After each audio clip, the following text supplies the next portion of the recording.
রাজ্য জুড়ে আবাস নিয়ে একের পর এক দুর্নীতির অভিযোগ উঠে এসেছে। প্রকৃত উপভোক্তাদের বদলে শাসক কর্মীদের অ্যাকাউন্টে টাকা ঢোকার অভিযোগ ওঠে দক্ষিণ 24 পরগনার রায়দিঘির নগেন্দ্রপুর গ্রাম পঞ্চায়েত এলাকায়। অভিযোগ, আবাস তালিকায় নাম থাকা সত্ত্বেও সেই টাকা অন্যের অ্যাকাউন্টে ঢুকেছে। এই বাড়ির অবস্থা, এইখান থেকে টাকা আমি পাইনি, টাকার জন্য টাকা সব মেরে দিচ্ছে। আর আমি ভিডিওয়ে গিয়েছিলাম, ভিডিও বলে পঞ্চায়েতের ব্যাপার, পঞ্চায়েত কী করে আমরা জানি না। আমার এই মেয়ের নাম করে আমার টাকাটা তুলে নেয়। 2018 থেকে 2021 সালের মধ্যে তৎকালীন পঞ্চায়েত প্রধানের আত্মীয়দের অ্যাকাউন্টে লক্ষ লক্ষ টাকা ঢোকে বলে অভিযোগ। বিজেপি কর্মী দীপু বর কলকাতা হাইকোর্টে জনস্বার্থ মামলা করেন। আদালতে জেলা শাসককে তদন্তের নির্দেশ দেওয়া হয়। তদন্তে 27 জনের ভুয়ো অ্যাকাউন্টের তথ্য উঠে আসে। 15 দিনের মধ্যে 26 জনকে 1,20,000 টাকা করে ফেরতের নির্দেশ দেওয়া হয়। একজনের আইডির সাথে অন্যজনের তৃণমূল নেতাদের ব্যাঙ্ক অ্যাকাউন্টগুলো তো এমনি এন্ট্রি হয়ে যায়নি, আগে থেকে ছিল না, কিন্তু এটাগুলোকে এন্ট্রি করা হয়েছে যেন টাকাগুলোকে চুরি করা যায়। এবং তার বিরুদ্ধে আমি কলকাতা হাইকোর্টে মামলা করেছিলাম এবং কলকাতা হাইকোর্ট ডিএমকে ডাইরেকশন দিয়েছিলেন 6 সপ্তাহের মধ্যে সমস্ত টাকা রিফান্ড করতে হবে এবং যারা এর সাথে জড়িত তাদের বিরুদ্ধে ক্রিমিনাল প্রসিডিং স্টার্ট করতে হবে।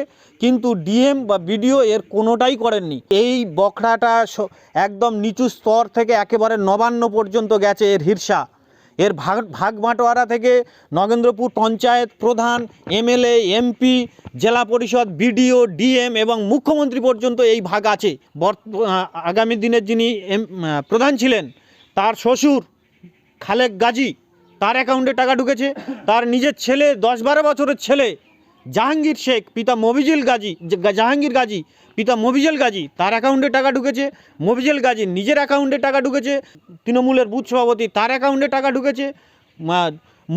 সিরাজুল মোল্লা, তার অ্যাকাউন্টে টাকা ঢুকেছে। একাধিক ব্যক্তি এই টাকার বখরাতে ভাগাভাগি করে আছেন। এখনো পুরো টাকা আদায় হয়নি বলে বিডিও অফিস সূত্রে খবর। ঊর্ধ্বতন কর্তৃপক্ষের নির্দেশ মতো কাজ করবেন বলে জানান মথুরাপুর 2 নম্বর ব্লকের বিডিও।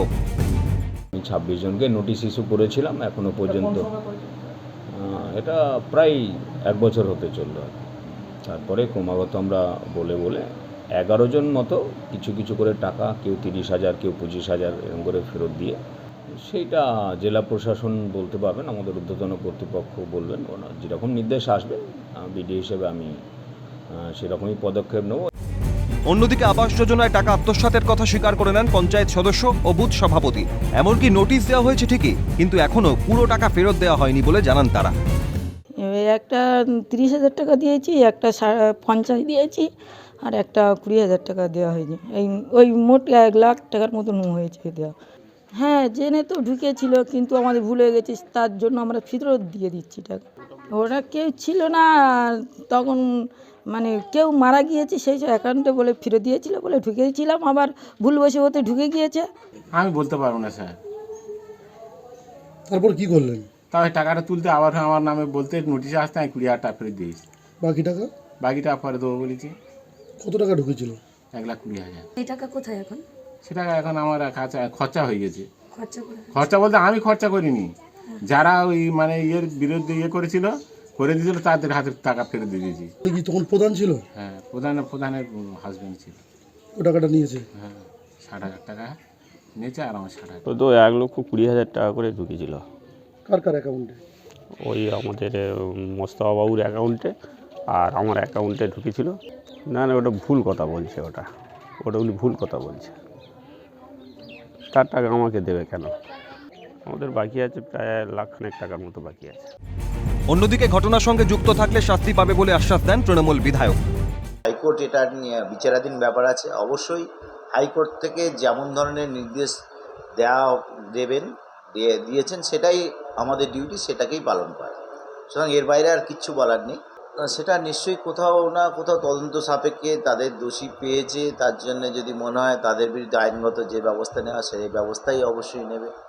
এখন পঞ্চায়েত প্রধানও যদি দোষী হয়ে থাকে অবশ্যই আইনগত ব্যবস্থা নেই, সেটাতে আমাদের কোনো রকম দলের দিক থেকে কোনো সাপোর্ট নেই। আদালতের নির্দেশকে অমান্য, নির্ধারিত সময় টাকা ফেরত না দেওয়ায় কেন কোনো পদক্ষেপ গ্রহণ করা হলো না তা নিয়ে উঠছে প্রশ্ন। শুধুমাত্র শাসক দলের বলেই কি এখনো 7 খুন মাফ? দক্ষিণ 24 পরগনা থেকে সৈকত ঘোষের রিপোর্ট, ক্যালকাটা নিউজ।